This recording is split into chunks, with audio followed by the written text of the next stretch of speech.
ओमथ श्रीकृष्णाष्टकम्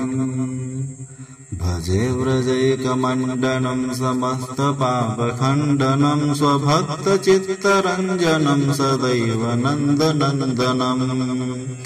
सुपिच्छगुच्छमस्तकं सुनादवेणुहस्तकम् अनङ्गरङ्गसागरं नमामि कृष्णनागरम् मनोजगर्वमोचनं विशाललोललोचनं विधूतगोपशोचनं नमामि पद्मलोचनम् करारविन्दभूधरं स्मितावलोकसुन्दरं महेन्द्रमानदारणं नमामि कृष्णवारणम् कदम्बसूनकुण्डलं सुचारुगण्डमण्डलं व्रजाङ्गनैकवल्लभं नमामि कृष्णदुर्लभम् यशोदया समोदया सगोपया सनन्दया युतं सुखैकदायकं नमामि गोपनायकम् सदैव पादपङ्कजं मदीयमानसं निजं नदानमुक्तमालकं नमामि नन्दबालकम् समस्तदोषशोषणं समस्तलोकपोषणं समस्तगोपमानसं नमामि नन्दलालसम् भुवो भरावतारकं भवाब्धिकरणधारकं यशोमतिकिशोरकं नमामि चित्तचोरकम्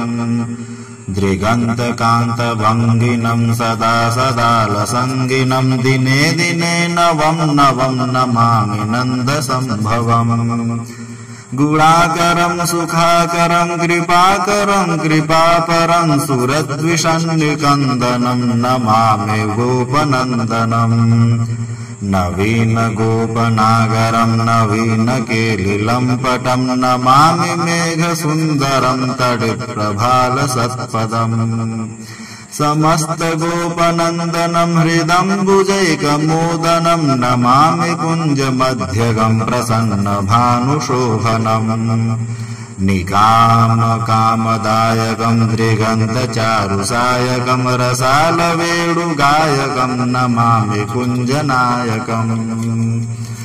विदग्धगोपिकामनो मनोज्ञतल्पसायिनं नमामि कुञ्जकानने प्रवृद्धवह्निपायिनम्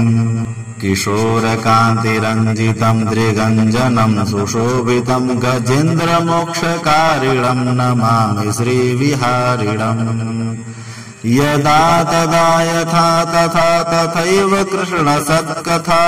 मया सदैव गीयतां तथा कृपा विधीयताम् प्रमाणिकाष्टकद्वयं जपत्यधित्ययः पुमान् भवेत् स नन्दनन्दने भवे भवे सुभक्तिमान् भवेत् स नन्दनन्दने भवे भवे सुभक्तिमान्।